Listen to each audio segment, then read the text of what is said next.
as it goes on, I see more of it. Like it feels like.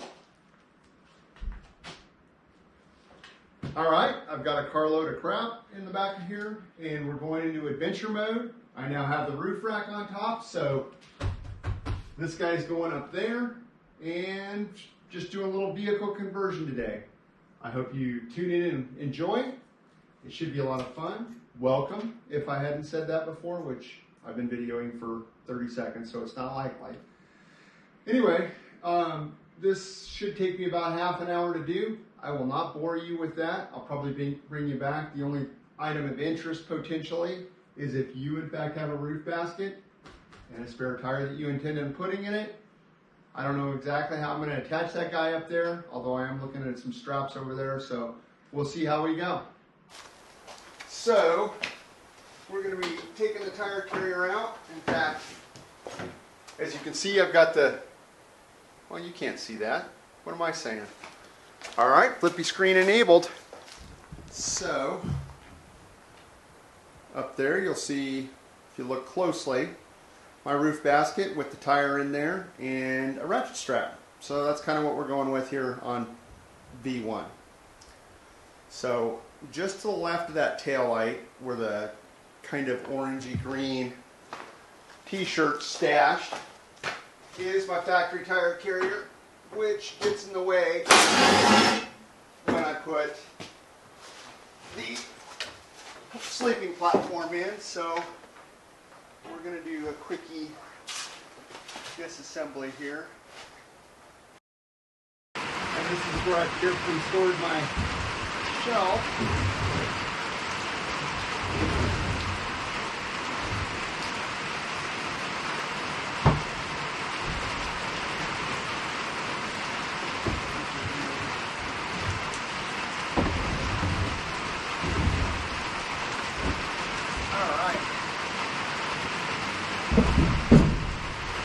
So, there's the platform. I'm too old and out of shape to lift this thing in there by myself. I hope you can hear me over the rain because it's coming down right now. Move my speaker here. And we'll get her through here.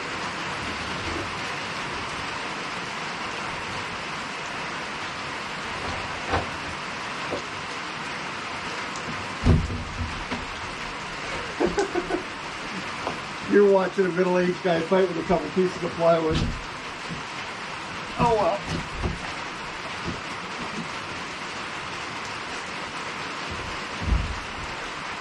Yeah, it's very perfectly well.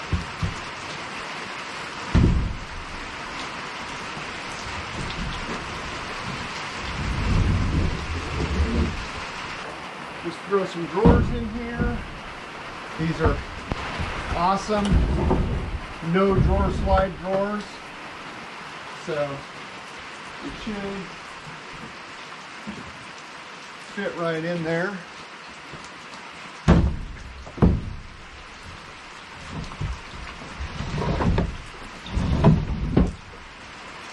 And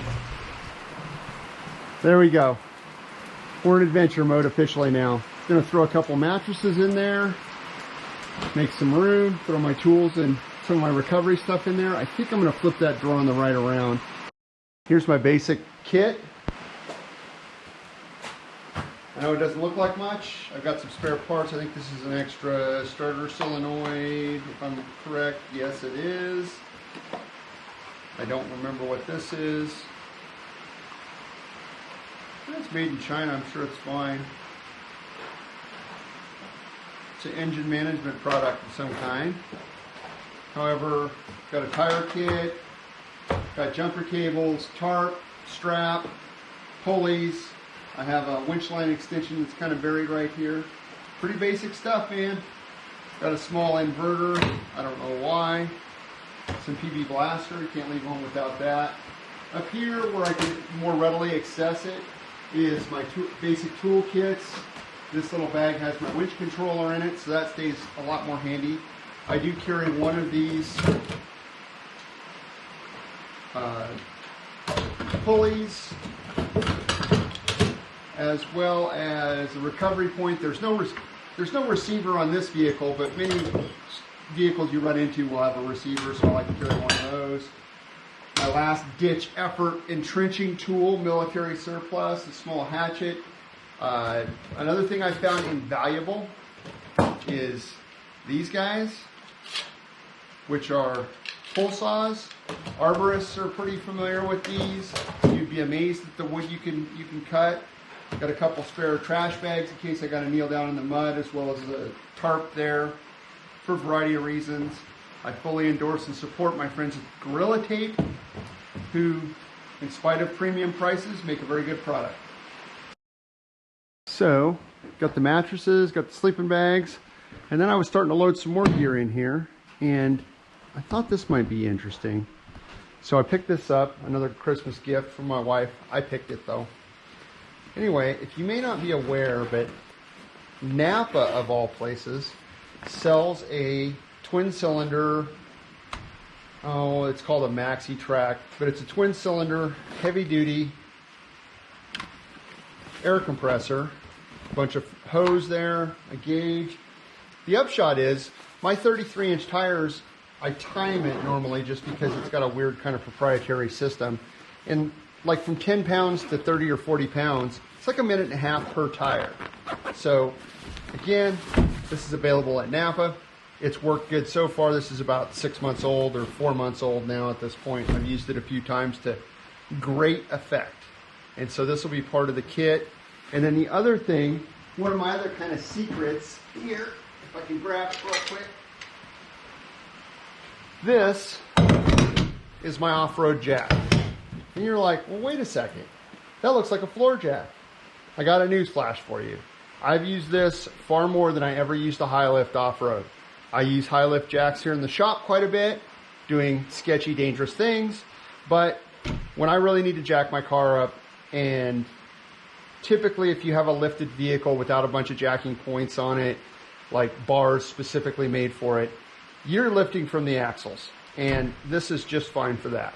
So anyway, like I said, I saw it on YouTube years ago, picked it up. This has been used multiple times in a variety of circumstances, changing tires and a variety of stuff. So, well, you can tell because that's all dinged up. So anyway, this is, holy smokes, walking through the rain from my shop. And now, on with the rest of the boring video. I hope you enjoy it. This is insane.